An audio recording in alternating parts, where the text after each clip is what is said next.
Welcome to episode 86, where we'll be talking to an award-winning business consultant based in Canada, Desmond Jordan.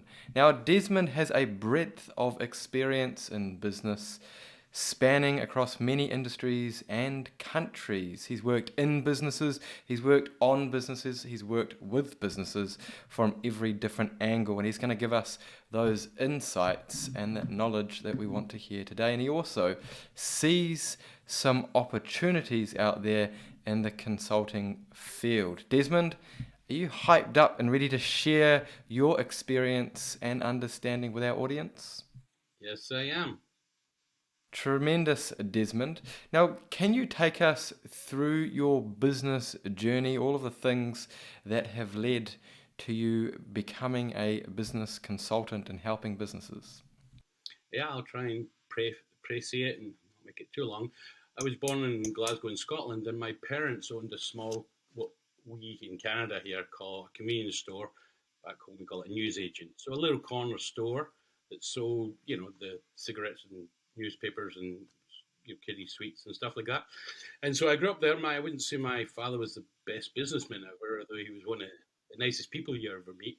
But when you grow up in a store, you you automatically do customer service. You understand things, and I'm old enough to remember when inflation was rampant. So that's an interesting experience that might be relevant over the next decade or so. Yeah, so went to university in England to study economics. Worked in investment banking as a stock analyst and then a portfolio manager. But I always had a bit of a wanderlust, like many New Zealanders, I think, and in different places and times, travelled around the world a few times, and that took me to work in. So I worked not initially in London, England, for international banks, and then I worked in Dubai, advising expatriates, professional expatriates, on tax efficiency and investment planning. Wandered around the world, came back to London, England, and then actually did the same thing in Belgium, serving the expatriate community around the European Union.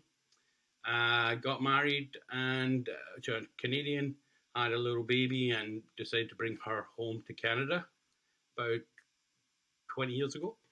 And so, like every immigrant, you adapt. So I closed down my business in Belgium, handed it over to a colleague, and then because I had to stay for various reasons, I took my real estate and big business broker's license.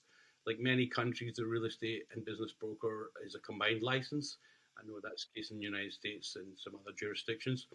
So I did that partly because my father-in-law was in that industry, and obviously it was one of the few areas I had not worked in terms of investment assets.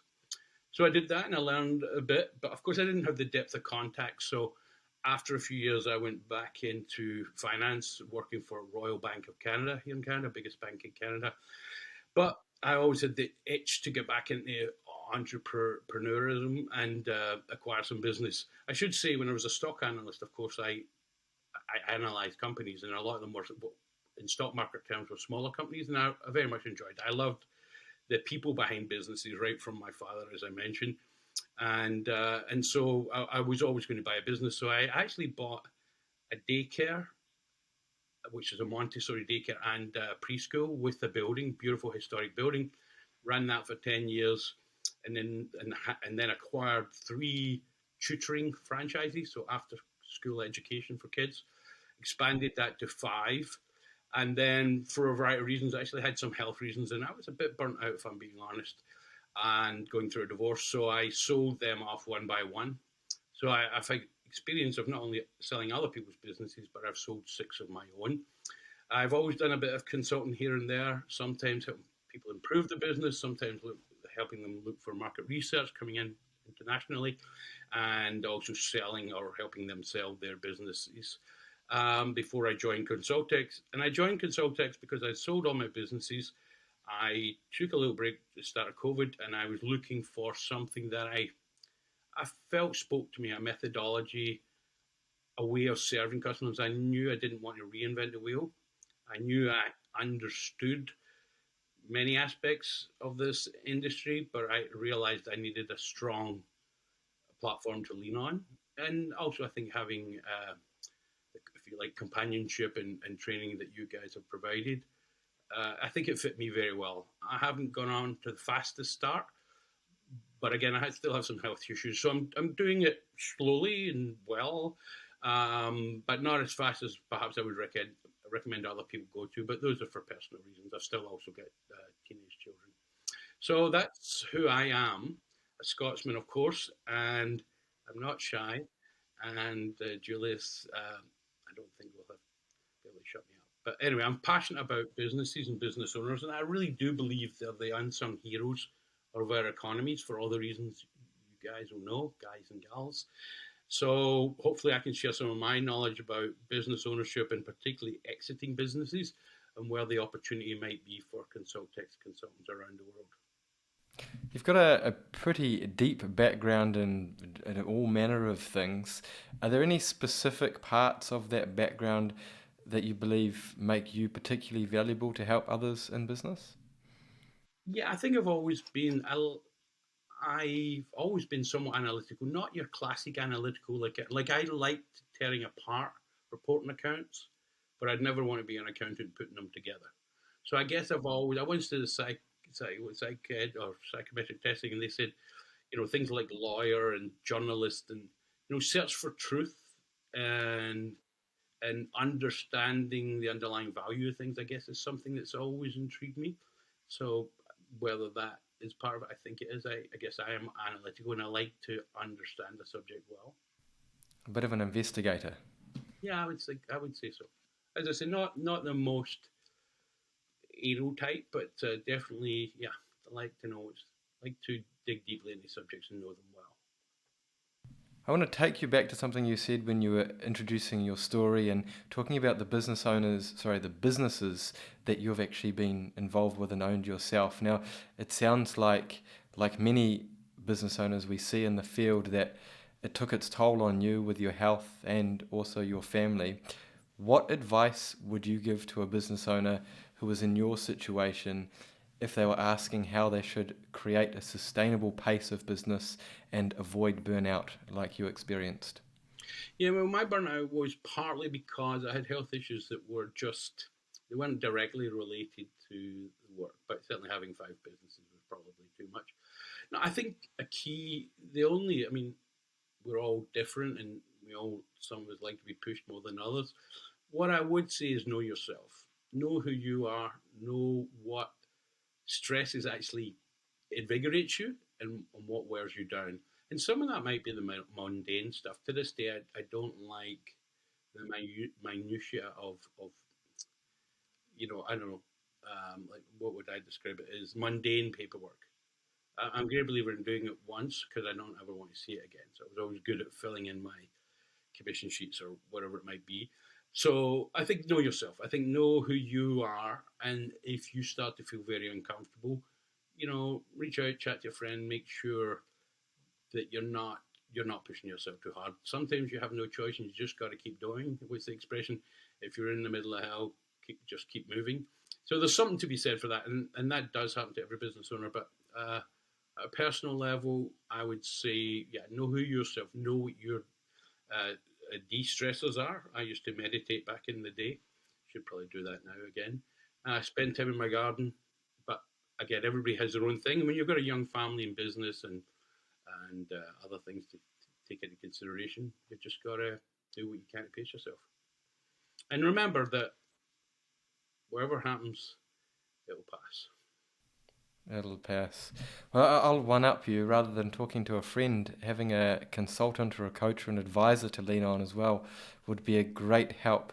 And that's obviously where we can provide a lot of value and support to business owners who are going through those sort of times.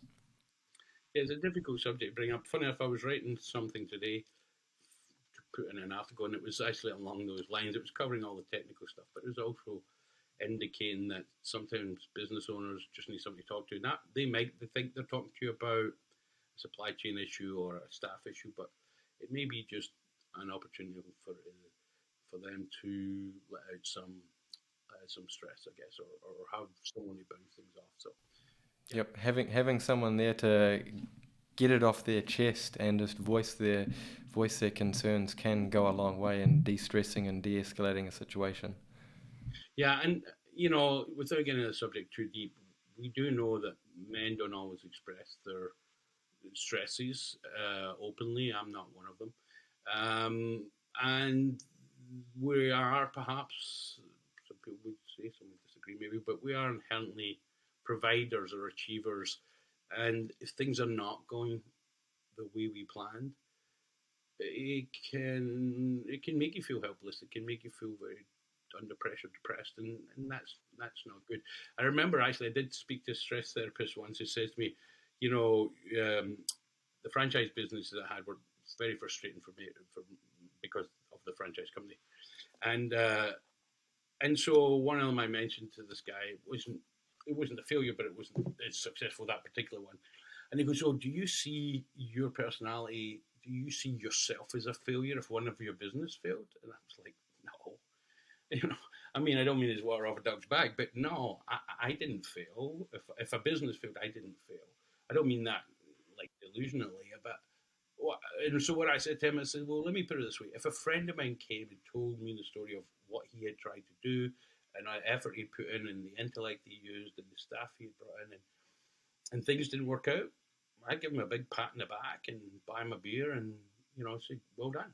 So no, I don't see that is connected as perhaps some people do it. It's hard, but the stress, and then there's identity. Yeah, be careful you don't lose your identity in the business, which perhaps is relevant to one of the things we're going to talk about, which is exiting a business. Do people see their whole identity tied up in the business that they own? And that can be a problem when it comes to exit. Well, in a more aspirational sense and moving towards that exit, one of the things that we want to think about and discuss today is how to make a business profitable so you can exit in the best possible manner. Now, given your experience in business broking and investment, you've been able to see firsthand what increases the value of a business, which is something that when we consult to a client is we have in the forefront of our mind because we want them to be in that good position. Now, I personally think that there is a disconnect between business broking or exiting a business, any sort of sale or transaction, and the professional consulting industry. But I believe there's a great opportunity there to add some value. What do you think on this subject, Desmond? 100% agree. Being a business broker is probably the hardest job I've ever done. And it's hard because two things: the way the legislative environment is here, the rules and regulations, means that you're effectively a commissioned salesperson, which means, in theory, although it's a grey area, but in theory you can't charge fees for advice. You can only charge commission for sales. So that means you're always big elephant hunting, and that's in the States. I won't get into all the details, but in Canadian real estate law, that's the case. I believe it's the same in the States, but it may depend state to state. So there's that restriction. But the other thing is, if you're a business broker, by definition, you're implying that you're a broker, which means you get paid for transactional results. So that is a massively different thing there. It's the reason I would not do it again, because I had lots of clients compliment me what an excellent job I did, try to acquire land, design, build. You're not just you get involved in a whole bunch of different areas as well. Um, and deals would fall apart for reasons you could never control. So let's say there's 12 variables. You might do an absolute outstanding job in 9 of them, but 3 of them you have no control of, which could simply be the wife of the potential purchaser saying, yeah, no, I've changed my mind. In one case, a partner flew in from overseas, a cousin or a brother, from a guy from Eastern Europe, I think it was. And the deal was all looking great. And he said, nah, I don't feel it. I don't like it. And boom, it was gone.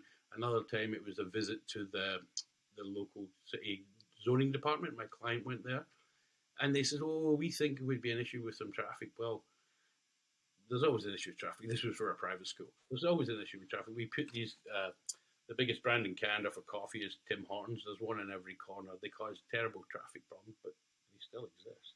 They still get allowed. So it's just one of those things that if I was in the room as a consultant, I would have made sure my client understood the potential negatives that the town were indicating were solvable problems. And the same when they sat down with the bankers. The bankers wanted covenant over every school they owned, which was 5, just to put one deal together. And they did it because that's what banks do.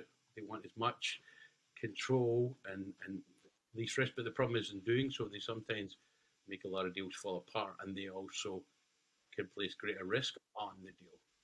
But they are serving their own purpose, and that's what they do. So another reason why I always suggest people have more than one bank to turn to, so you can play them against each other if needed. Yep. So Yeah. where do you see the synergy then between this exit and business broking profession and consulting? So let's look at it from the way we approach things. I would say that the analytical process is effectively the same, right? Because you're trying to establish what have you got, where have you come from, what have you got, what are you trying to go to. So that analytical process is more or less the same. Getting inside the client's head, trying to walk, in their shoes to some degree, understanding the pluses and minuses of the business SWOTs, but also the financials. And of course, as we all know, the financials um, can be delivered in different ways.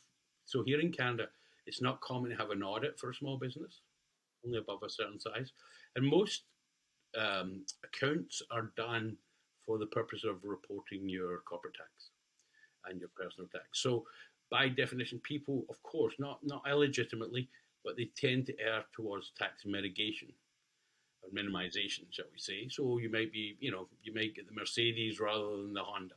You might put your wife on the payroll, although you're not really meant to. So that will artificially suppress, which again happens everywhere else, I'm sure. But it wouldn't be that uncommon. So you've got to be aware about, reconstructing or understanding what the accounts really are. And of course, that you can only get that information from the business owner or the potential seller. So, I see the whole process is very similar, which is why I think it's a good idea, because a number of the clients that ConsultX consultants are going to be working with will be people who, whether they tell you or not in the first meeting or second meeting or third meeting or even the fifth meeting, they are people who at some point are going to want to exit the business. Now, if they're 25 years old and it's not a startup, rapid growth sell to a private equity firm, but if they're in the business over 20 years and other things are going on, then at some point they're going to want to sell or not. And that's the biggest problem. The problem is they don't prepare. So, but the analytical process to a large degree is the same. And I think by doing our job, and I think you alluded to this, Julius, if we do our job well and make the business easier to manage, with better reporting and systems, better margins, better profitability, better delegation, freeing up some of the owner's time or getting them working on the business, not in the business, by definition, you're increasing the value of the business, at least in 2 ways. The first one is by increasing the bottom line profitability sustainably. So by doing that, of course, you've made the business more valuable. But the second thing is the higher quality cash flow, the higher the multiple. And you guys all know that. So you can really add quite substantial value just by doing your regular job. When you're helping someone who may be thinking about or is preparing or is analyzing a future possible sale of the business, you have to remember you're preparing 2 things. You're preparing the business, and that can be the financials, that can be staff, delegating, all the things we mentioned. But you're really preparing the owner mentally. Going back to something you asked earlier, the difference between a business broker and a business consultant helping a client in this way. Well, again, a business broker only gets paid for one outcome, a sale. But what if a sale isn't the best outcome? What if an improvement in the business? What if an external partner coming in? What if your family are the people who should be buying it? And I've had that. I've had listings for a business for sale at another private school. And I asked the client like 4 times before I took on the listing, you sure your children don't want to buy this? They're like, oh, absolutely not. Well, the children had just had a new baby and their life changed and their attitude to owning the business changed. And so the parents sold it to them and I lost out. And that's okay. It is where it is. But it was disappointing. So, yeah, so they don't know how they're going to exit. In fact, they don't even know the range of options. They truly don't know. And I'm not saying this disrespectfully, because I have great admiration for business owners and great passion for helping them. But they generally don't, and they don't know the difference between a share sale and an asset sale. Different terminology might be used elsewhere, but they don't understand the tax implications. They're not wired to sell the business. They just it's almost like the opposite. And that's where you can educate them. You can educate them what a buyer will look for, and it's not necessarily what they think is important. Now, obviously, one would assume there's a lot of commonality, but so as a business consultant, we're going to get paid for looking after a client. Maybe we build ourselves in a bonus, as I have done at times, for the eventual sale of a business. Like a performance fee, if you like. But we want what's best for the client. And if selling the business is not the best, then we don't recommend they sell it. We might go down that avenue and realize they're not going to get the price they want, or we find there's a strategic opportunity or a merger, some other outcome that exits the business or allows them to transition out of the business that's not a straightforward sale. A business broker is really not interested in that. Now, I should differentiate between business owners and business brokers, and M&A specialists, merger and acquisitions, and that's another discussion, because that's really a size thing. Businesses below a certain revenue or profit tend to be done at the small business side, which is a very fragmented space. And then these days, the number, and we talked this before, Julius, let's just take US dollars, even though I'm in Canada and you're in New Zealand, about 10 million. The private equity firms now are looking to take on, maybe even below that occasionally, and that wasn't the case in the past. But so below 10 million, you're in the more of the mainstream, very fragmented business for sale. I hear my little dog barking there, and so the whole game changes. The whole game changes when you're dealing with private equity. The whole deal changes when you're talking about a genuine M&A transaction, which could be selling to a big industry player or a competitor who's also a multi-million-dollar, maybe multi-billion-dollar company. So that's different. But I would not necessarily, I certainly don't believe I'm an expert on that, even though I have some experience. I certainly wouldn't rule out doing something if I had the right client and the right situation and the right contacts in private equity, because it can be a good exit option for the right company. But it's not something I'll go looking for. And I think it's better to stay in below 10 million. And for me, that would be between 1 and 7 million. And I'm talking about annual revenue, sustainable annual revenue, because that's where I feel most comfortable. But I also know, you're not competing with corporate banks, because that would not. Now, the other thing is, although I have been a business broker, I'm not suggesting ConsultX consultants, unless they believe they want to, or they are authorized to, or they have skills to. You had Hugo on recently, and he clearly does have a great depth of knowledge. So he could act as, well, let's use the word broker, depending on the legislation. So when I last sold a business for a client, I did it as a consultant. So I was their in-house consultant. I made that clear to any parties we approached, and I made it clear to the buyer, who in that particular case was a billion-dollar American company in the same industry, who was accumulating. So How does it differentiate? What's the difference between a broker and a consultant during that process? well, as I say, the one that matters most to us, we're getting paid for our time or the value we're adding. A business broker is working for nothing, because he's not getting paid until that deal is done. And it's not uncommon to take 2 years for it to happen. If you can sell a business anywhere, let's say, from $750,000 in revenue up to 5-6, if you can sell that in 6 months, you're doing a heck of a job.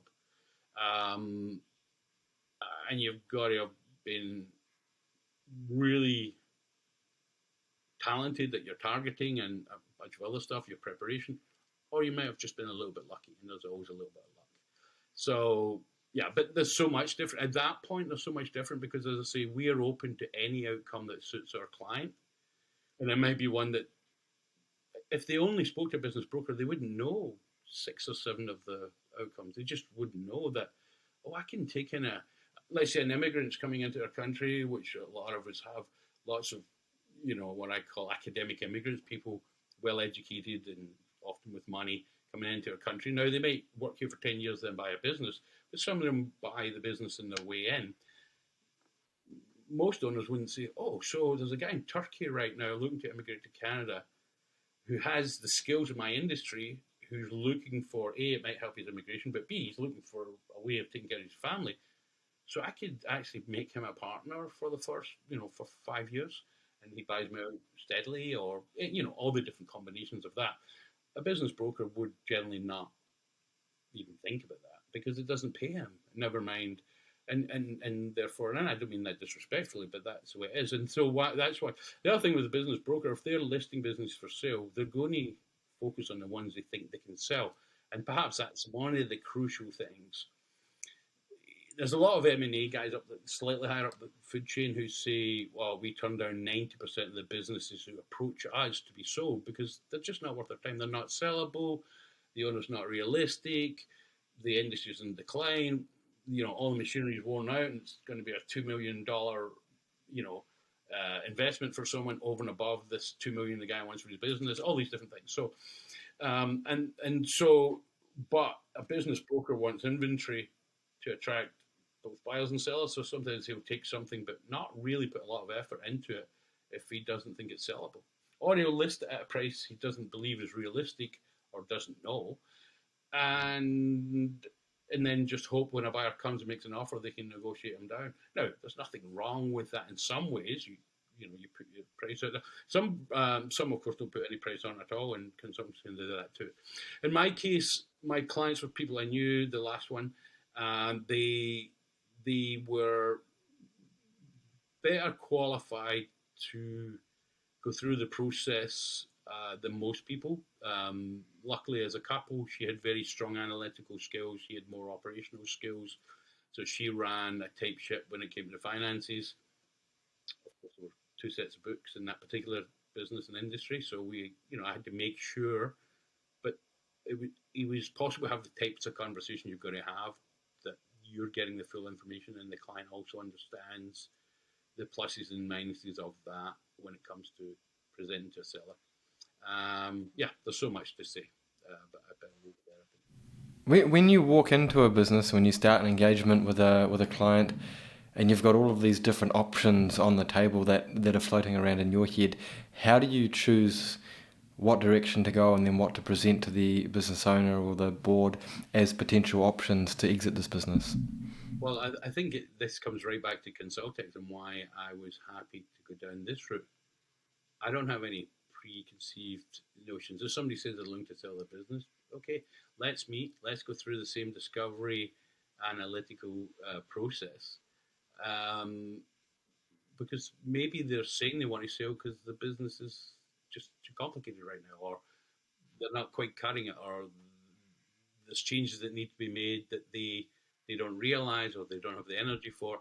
So I would rather just go in and talk to a business owner as a business owner.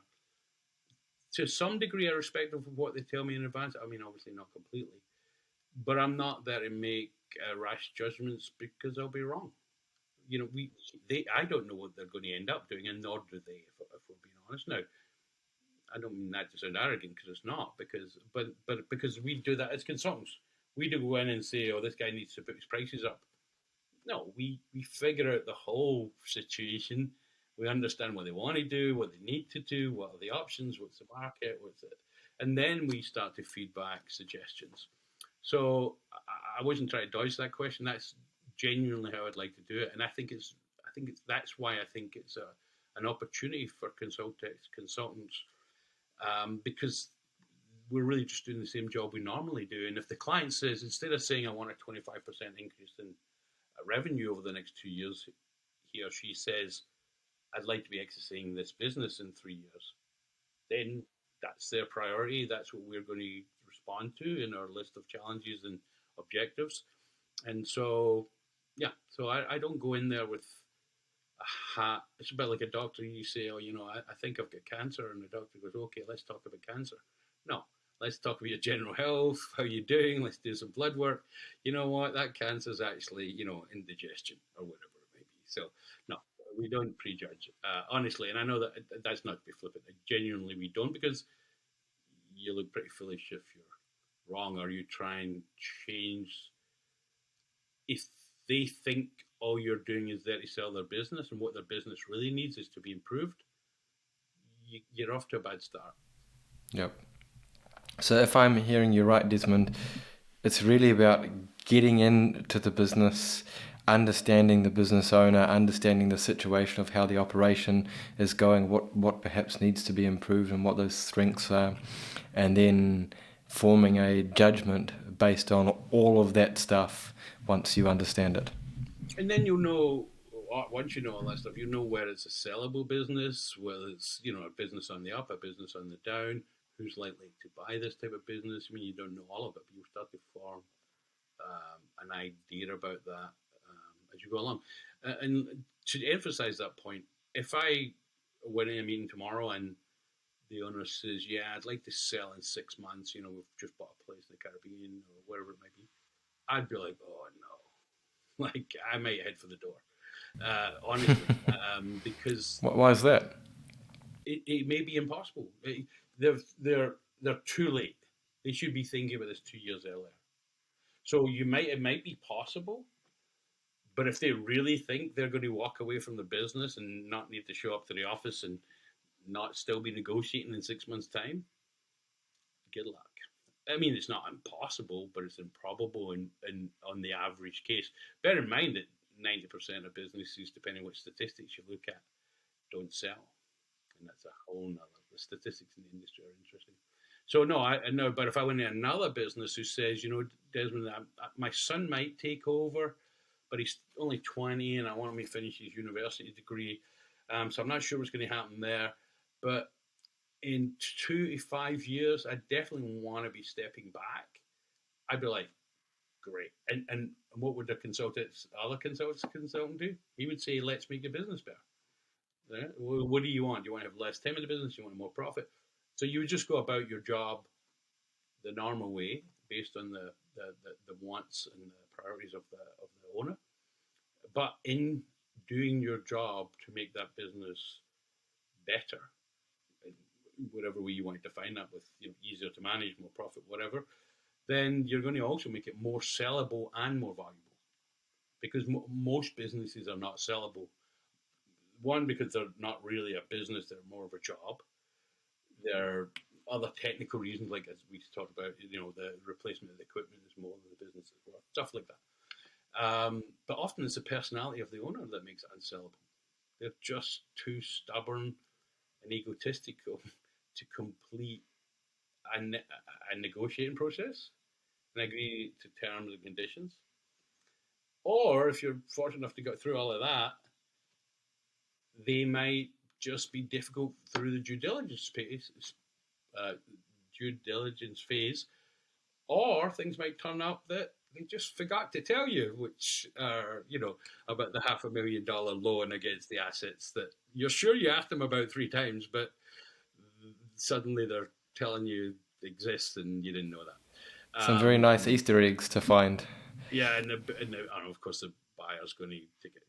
It's not just going to be a shock financially; it's going to be a shock in terms of trust. So, and those things happen. I mean, there are owners who think, and that's why I also think that this element, which is not that much different to a standard consultant, is half the job is a psychiatrist or a psychologist, I guess, right? It's understanding, managing people and their emotions,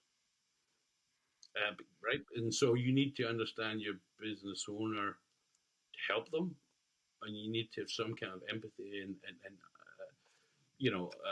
mutual understandings.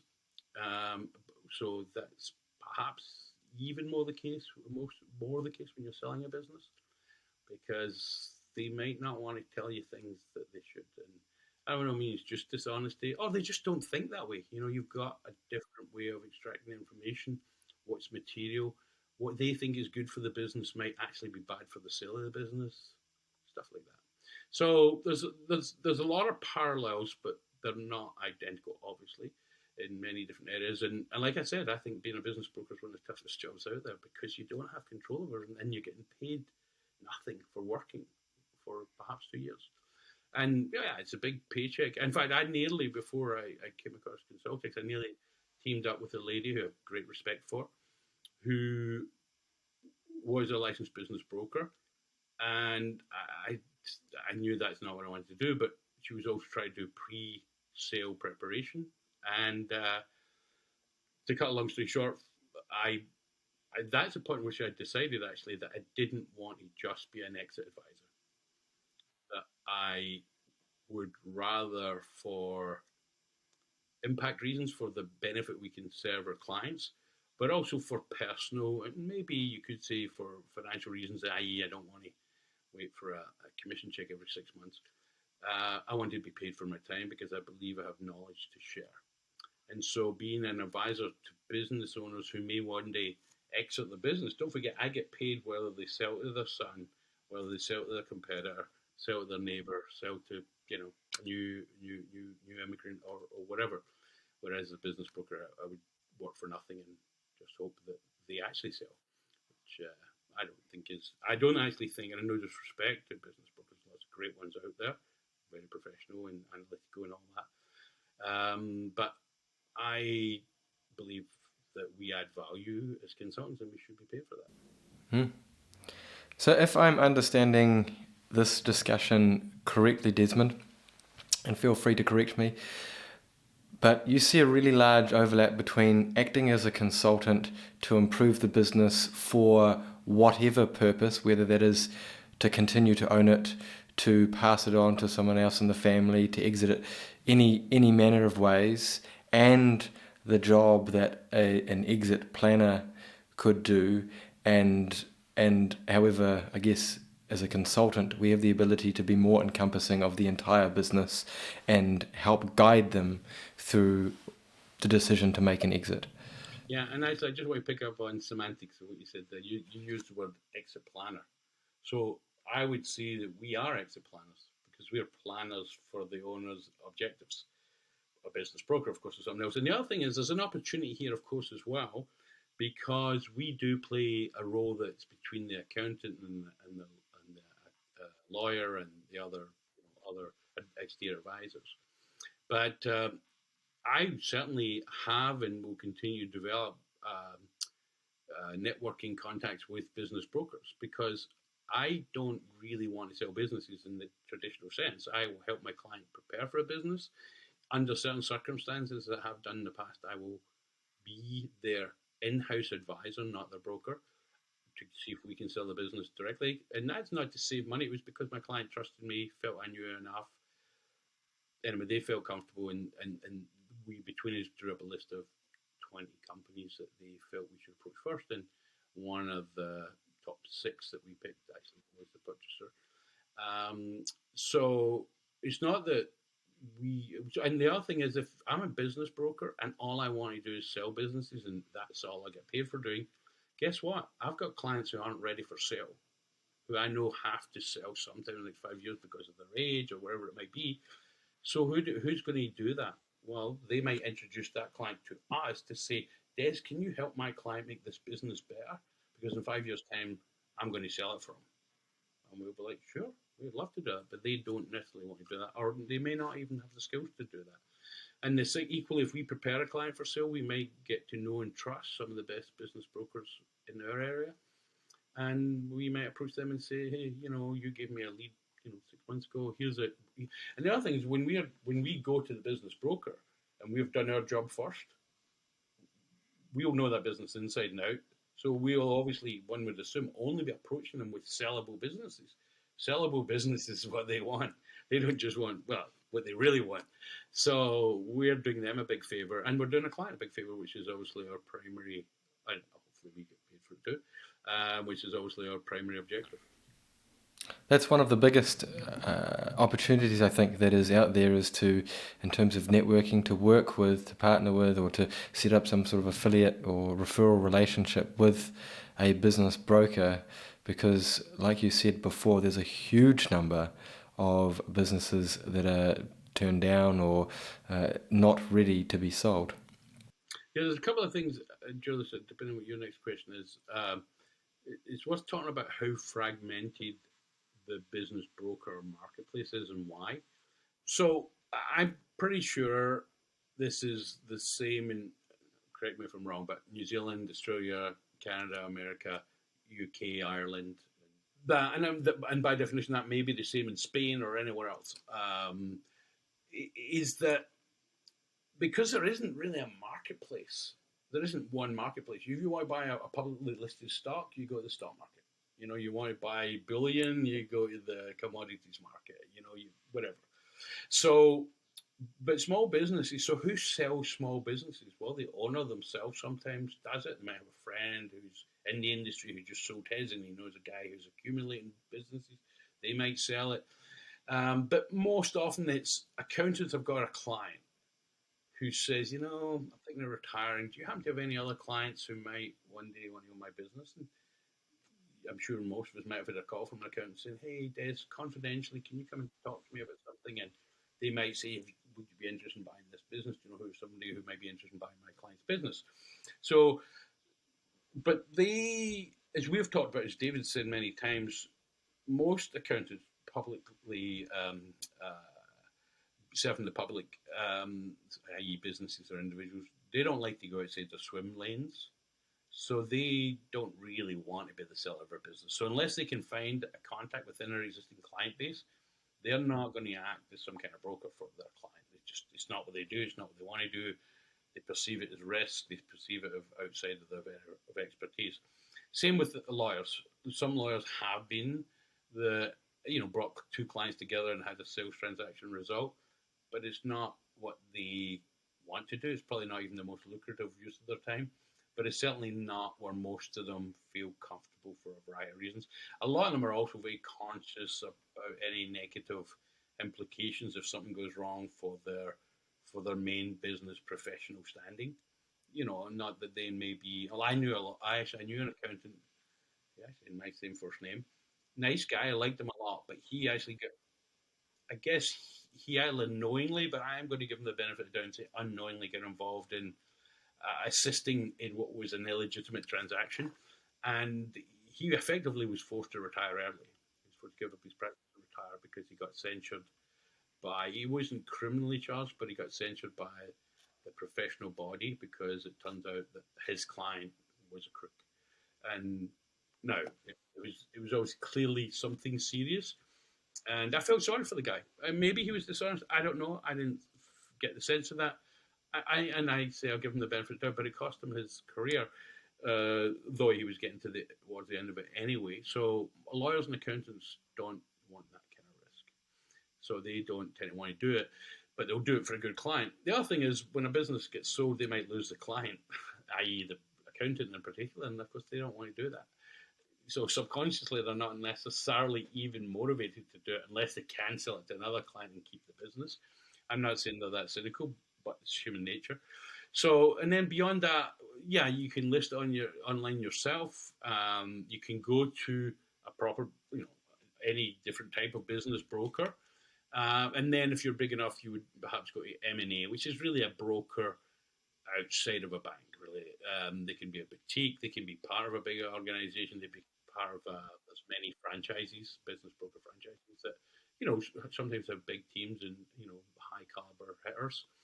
And they also fall under different rules and regulations because they're considered more bankers than brokers from a regulatory point of view.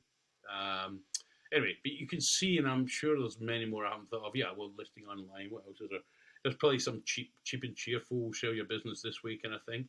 There's magazines where you can list businesses. So the point being that there is no marketplace. There is no one place you can go. Now, there are some good websites that in each country, there are websites you think, oh, I want to buy a business, I'm going to look on there. But they're extremely fragmented. And don't forget, they're just basically an advertising platform mostly. So how much due diligence have they done on each of the business being listed? Not realistically, not very much. So yeah, buyer beware, caveat emptor. And from the seller's point of view, again, where do you start? So, and then of course then there's a matter of confidentiality. Now, we're used to working confidentially with our clients, right? We don't come out of a meeting and go, oh, guess what I just did with Johnny? He's just about to make an acquisition, or he's going to fire 20 of his staff on Monday. No, we don't do that. And of course, people are very sensitive about the possibility of them selling their business and keeping it confidential in case it impacts business, impacts their customers, impacts their staff, all that stuff. And also, there might be personal ramifications as well as profitable ones. So, although, again, not to go off tangent, but of course, sometimes I educate them that you're 73 years old, you've been in this business 43 years, everybody knows you're going to leave here one way or the other. So your staff might see it as a positive, not because they don't like you, but they'd like to have a job in 6 months, and if you drop dead, they might not have one. So rather than be scared, yes, it will create some uncertainty, but if one of your staff found out, well, I think the first thing they would say is, I would be surprised and disappointed if you weren't looking for a new owner. So, but that's more of a niche thing, managing information. It's best to keep things discreet and where possible, but sometimes it's either A, not possible, or not necessarily a good thing. Sometimes if everybody knows your owner is 75 years old, maybe somebody will come to you as a general manager or as the account manager or something and say, hey, has your boss ever thought about selling? If you feel comfortable with your boss, you might say, hey, this guy approached me and yada yada, and the boss might be great. I was hoping somebody would come along, but I wasn't proactively going to do so. The other thing that's very important, Julius, is the fact that, and again, it's another reason I didn't want to be exclusively a business exit advisor or a business broker, is that the majority of business owners selling only business exit services, whereas a broker or as exclusively, you're trying to sell medicine to people who don't know they're sick. They don't know what it takes to sell a business. They have absolutely no idea, if I'm being honest. I mean, really, they don't. Whatever they think, they're generally incorrect to a lesser or greater degree. Right? It's like I say, it's almost like a mirror image. They don't grasp it. They think they will set all the terms of a sale. Good luck with that. And then of course often it works out and everybody's happy. And of course, in fact, they say a deal will be struck when neither the buyer or seller are totally happy. Right? There's a compromise area, and so I think denial is a big part of the frustration, which is a guy I wouldn't recommend anyone go hang their hat on just doing this unless they have a flow of leads or they have particular expertise or something. But obviously don't run away from the opportunities, because if they're there and the client's talking about them, that's a good sign, because A, they've been open with you and honest with you, but they've overcome part of the denial, at least part of the denial. The other part of the denial might be, okay, one day I need to sell my business. The other part might be the terms and conditions under which they think they will sell it, or what's the value of it and stuff like that. But those are things you can work on, and you're doing a good service to your client if you can help them through this. There's statistics, and there's lots of them in different countries, and they're all a bit different because it's a fragmented market. But I say different; they're all somewhat different, but the underlying message is the same. So there's one, I can't remember what institution it is, but respectable sources that showed that 86% of business owners say that they intend to sell their business at some point in the future as an integral part of their financial security or retirement planning. So the business they own is material financially to their future welfare. Now, hopefully some of them have got lots of other assets, but that's what they believe. Probably less than 10% of those people successfully sell their business. And I believe it could be as little as 5%, because there are no. So think about it. These are people who have said that selling their business is important to them, and they still haven't been able to sell it because they put it off.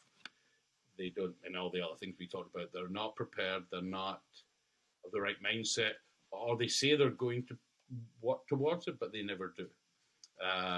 It's just human nature. It's not something It's just is what it is. It's a fact. So that's why the more consulting we do, the better shape that business is in when the sale, or when they get to that point. The other thing is, of course, that many owners, the worst thing an owner could do is not prepare. It's a bit like not having a will if you've got children or a wife or whatever, or a husband, of course. Um, so even if by doing our job we make their business more understood to someone like us, and therefore easier to communicate to someone else, a family member or a potential buyer, if unfortunately the owner gets sick or dies. The worst thing an owner can do is get sick. If they die, the family grieve and then they've got to deal with the business.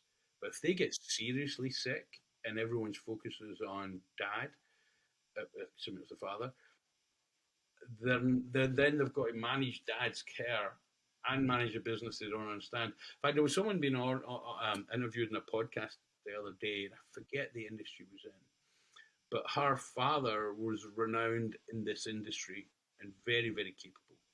He got cancer, and they, between the son, daughter, and wife, they spent every night by his bedside for a very long period of time, at least a whole year through 365 days. And the daughter did one third of those times with the father she got on with very well and obviously clearly loved and admired. She actually said, and then she took over the business when she was 24. And she said, I was such a duck out of water. She said, and all the time my dad was dying, we talked about life, we talked about family, we never once talked about the business. And she ended up having to run it. Now, not one criticizing, of sure, of course, but there's an example of a family that were good at communicating, which isn't always the case, that clearly had a great of respect and love for each other. But even they, knowing maybe they were in denial about the fact he would die, who knows why they, but, and the father clearly was, caring, loving man, but that wasn't how he wanted to spend his last 12 months. And so the daughter eventually, luckily she's a bit of a superstar, but it took her 2 or 3 years to get her feet under the desk. She had to really, really, really learn from the bottom up. And she managed to achieve that, and that business is more successful now. But so, again, talking about our clients and serving their needs, if we can help them even think about it, and if our work in making their business more understood, more streamlined, whatever it might be, delegating to staff, then we might actually be putting a contingency plan in place that we never even realized they needed, and they certainly didn't realize they needed. Because anything you can do to make it easier for the family to transition if the worst happens, and it does happen, let's be realistic, this is not a maybe, this will happen to X%. And on that subject, yeah, so I'm actually the youngest baby boomer, give or take, born in 1963, 64, 65, depending on, what part of the world you're in, actually, to some degree. So that means that the oldest baby boomer is about 18 years older than me. So let's call it 20. So that means if I'm the youngest and I'm under 60, more or less, that means that the seniors of the boomers are, I'm under 60. The older boomers are about 78, right? So what does that tell you? Whether they choose to retire or not, in the next 10 to 15 to 18, 20 years, they're going to be exiting the business. It could be in a box, or it could be on their own terms. And if they get sick, it's not necessarily in their own terms, and they're not going to get the highest value either. So I've said there's an opportunity, but to some degree, is an obligation to use what we do. Obviously, we have always got to respect what the client wants, but by doing our job well, we may end up doing more good for that client, and perhaps just as important to his family than we ever knew or intended. And I mean that sincerely, because we do care about our clients, and we do want the best for them, and we certainly want their family protected. Obviously, if their business was failing, we would try to do everything we could to recoup as much of the assets to at least minimize the damage on them and on their family. So helping people at least even walk through the process mentally, or do more constructive preparation and pre-preparation, pre-planning work, then I think we're doing a client a favor. And, we can't push them, but we can invite them, or we can use the opportunity to help them understand the importance of that. And of course, people do love their families usually, or they certainly don't want to leave a mess. And if you leave a family with a business that they don't understand, that's got high overheads, along with everything else that can go wrong after the death of a family member in terms of estates. A lawyer once told me, he said, "What do you think is the nastiest part of law?" And I said, "Divorce." He goes, "Nope, close." He goes, "Estates. The bitterness that comes out of families is way more than you could ever imagine." And now this guy was a pretty cool lawyer and an old guy who'd been around. And I thought about it. I thought, oh, yeah, he's right. Now, I'm part of a big family, and my parents passed away, and we did not have any fights, and that was great. And that's very fortunate, actually, because I probably know half a dozen people who are in some kind of a situation. And it's not always about money. There's so many sub agendas. So anything you can do to stop that being worse than it needs to be, you're doing your client a service. And you deserve every penny you get in fees, by the way, because you are adding value, even if that value will be realised in a different way in the future. An accountant that I've worked quite closely with, Desmond, she used to say something to the effect of, um, when a business owner, they hold on to a business for a little bit too long, or they're holding on to it with the idea that they're going to pass it on to their children because they think they're doing a good thing, and then often it's actually they're doing something, they're giving them a business that's not in a good situation, that's not easy for them to take over, whether they're not well educated in that area, or they don't know how to run the business, or it's simply not a great business to own. But the parents have this perception that they're doing something really nice to help their family, when it can be a really negative thing for the child to receive, or they get thrown in the deep end. Well, that's right. And if you imagine you're married and your marriage is okay and you've got young kids and life is busy, and let's say the wife, as parents, pass the business on to her that she really doesn't want. Now she has to learn new skills, spend a lot of time in the office. That could cause a marriage breakdown. So that's not exactly, yeah, and her heart is not in it, but she's doing it because her parents. And of course, the reverse is true too. A lot of um, next generation think they want and think they're entitled to take over the business, but they haven't put the time in. They don't have the attitude. They don't have the skills, and that can be a nightmare too. So yeah, there's lots of areas which you would help.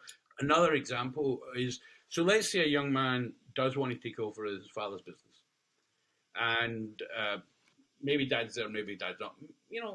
Maybe dad's not the best at teaching them, and the young guys get new ideas. But the bottom line is, it will happen. But what if you're the consultant to that business? You might have a role in helping the new generation prepare themselves to be taken over, to modernize that business. You might be asked to be somewhat of a communicator, a bit like a family office type arrangement. You may play an important role in the education and in the transition of that business. They might both trust you as an advisor, as a ConsultX advisor, to give them unbiased advice as to what you think on the subject, or just simply help that that new generation to understand some of the history of the company, or some of the things that, because if you've done something for 40 years, maybe you forget the importance of it when you go to pass on the business, or maybe there are better ways to do things. So, and maybe if the young one's doing things a little bit differently, you can be the one that says to the original owner, "Hey, this is okay. That they're going to try stuff. It's not going to work. Remember when you were a young guy. How many times did you go down that road and you realize from your mistakes? You can't expect them to not try things that might not work. And so you help to build up trust and respect, which again can be of great service to your clients. So I sound very evangelical today, but I do, and as most of our consultants do, have great respect and passion for business owners. Some of them are cantankerous, and, but that could be true of most of us too. But no, but joking aside, we've all learned, if you're an entrepreneur or a small business owner, you tend to be independently minded. You tend to be a bit of a maverick. You tend to think you know best. You rely on your gut instinct more than logic sometimes, and that may be a good thing or a bad thing. But at the end of the day, I really genuinely, I've looked at the statistics a number of times for a number of countries. We create the most jobs, we employ the most people, and we deserve the success that we can get, and clients do too. And anything we can do to help them achieve that, I think, is a noble cause and one for which we should be well rewarded. I absolutely agree, Desmond. And to your point before, I can think of a number of instances where consultants in our network have been working with a company and then they've brought on a younger member of their family or a son or a daughter to run it, and they've continued to act as a consultant to help transition that person and maintain that relationship on an ongoing basis. So there's a lot of value there to bring someone else in and act as not only a conduit for some sort of transition, but also on an ongoing basis to continue offering that support and that advice as a ConsultX consultant. Well, I would say that's a great compliment to the consultant, that they've obviously done an extremely good job and that they are well trusted and respected, and you can't ask for more than that. So that's great, and yes, and it's also good for business, of course. But no, I think that's good. I think that's true. So yeah, so business transition is just another part of consulting. Absolutely is. Now, we normally ask our guests to give us two short, sharp, golden nuggets of advice. You love to give out all sorts of advice. I think you might have 3 points you want to share with us today, Desmond. I may also have forgotten what they were. Um, I'll use the word educating, but yeah, by educating and helping your client do all the things that we do, but with a focus towards exiting the business, it doesn't mean they have to exit the business. We're not like a broker. We'll say, oh, you're signing a commission, let's get going, you have to sell now. No, we're just giving them, we're expanding their options and their understandings. And I think the more they understand the business, the more they understand how their business runs, obviously the better for everyone. But in going through a process of understanding what a buyer finds most attractive, not only makes it easier to sell, it gives the client more confidence in the value he might get or she might get, but it also, I think, makes him a better business owner. So there's no downside that I can see. Well, I'm sure you know, Desmond, that a business that's in a good position to sell is also a business that's in a good position to own. That's right. And how many people have, I almost, in some of my advertising, I feel like saying, we'll help you fall in love with your business again, because a lot of people are burnt out and done. But if a few things could be changed, yeah, maybe they're done. Maybe it's time to leave, time to move on. But, and we all know people who were somewhat burnt out and then something changed. And for some people, for example, their COVID came along, they had to completely reinvent their business and they've never been happier. But they would never have done it without, some other external extraneous factors. So, yeah. So, and what I was going to say, the other thing I said, we already covered, which is that remember that regardless of all the dreadful statistics of how many business owners successfully sell their business, etc., it just repeat the point that by preparing them, we give them more probability, we give them more options, we give them a contingency plan, and that and they're more likely to sell the business. Just like you said, Julius, the better run a business is, the less reliant it is on one individual, i.e., the owner, then the more sellable it is and the more valuable it is. So again, you've done a great service. And I actually covered all my 3 points in our discussion. The demographics, the demographics and statistics of the boomers, just to use the boomers, because they are a huge part of the population. I mean, something like 60% of businesses are owned by boomers at the minute, something in North America. So if our consultants aren't open to the fact that some form of transition is going to take place in their client base, whether it be some of the negative ones or some of the more positive and proactive ones, it's going to happen anyway. So wouldn't you rather be riding a trend than reacting to it?